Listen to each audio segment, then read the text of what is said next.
The following blog post, unless otherwise noted, was written by a member of Gamasutra's community. The thoughts and opinions expressed are those of the writer and not Gamasutra or its parent company. Like every year, this is the time for a look at the performance of the mini E3 announcements in terms of media coverage.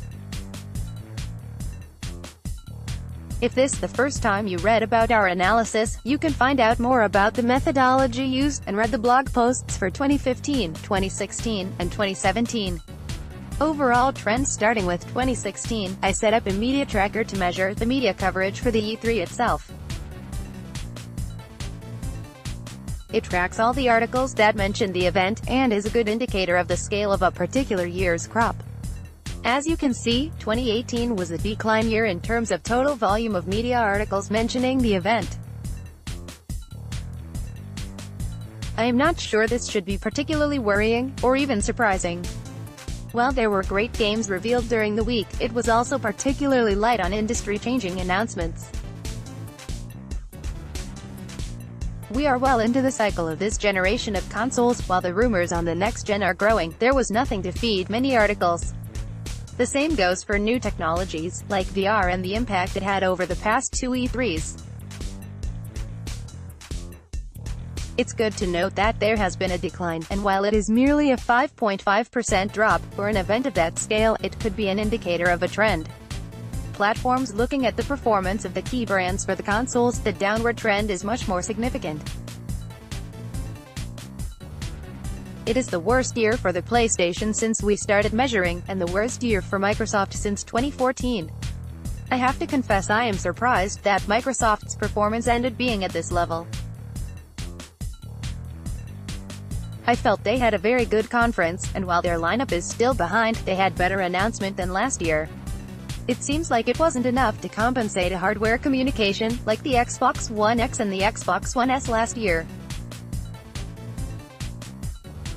As for Nintendo, 2018 was their best year, even if, arguably, the volume of articles mentioning them is very close to last year's. This validates very much Nintendo's strategy to not have a traditional press conference.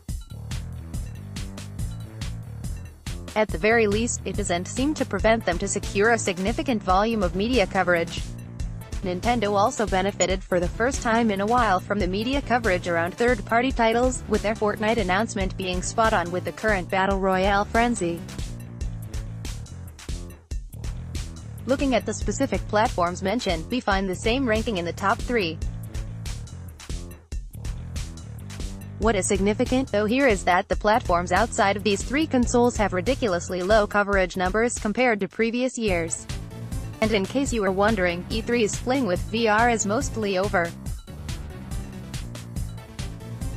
Games. This is my read on those numbers. Fortnite had so much going for it during the week of E3, Nintendo Switch port, Celebrity Pro-Am event, and the controversy around the cross-play restrictions on the PlayStation 4.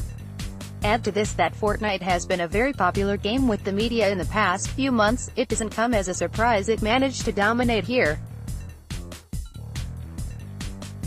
Fallout 76 is following in the steps of Fallout 4 when it was first showed at E3 in 2015.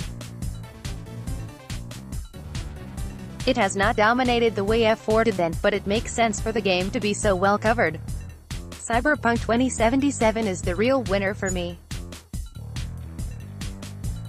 While it didn't get the most coverage, it certainly did very well for an original IP, surfing on the media interest for the Witcher series, and the high expectation everyone has for the next CD Projekt RPG. Super Smash Bros. Ultimate is the first console exclusive of that ranking, beating The Last of Us Part 2, an upset in my mind. Looking at the most mentioned games from the 3 largest studios with a press event, this year's numbers are lower than last year's. It is quite notable in the case of EA's games. There has been a decline in the coverage received for their most covered games compared to last year's. It might come from the fact the lack of renewal of their franchise, considering their 3 most covered in 2017 were Anthem, same as this year, without the novelty factor, Star Wars Battlefront 2, another FPS from DICE, and FIFA 18. Yearly cycle doesn't help standing out.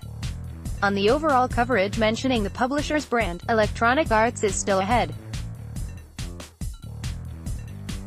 The notable changes from last year is the relative growth of Bethesda's presence, taking the second spot away from Ubisoft that saw a drop. Also interesting is the seemingly lack of interest in Activision in this year's E3, losing its ranking at 6th to Sega.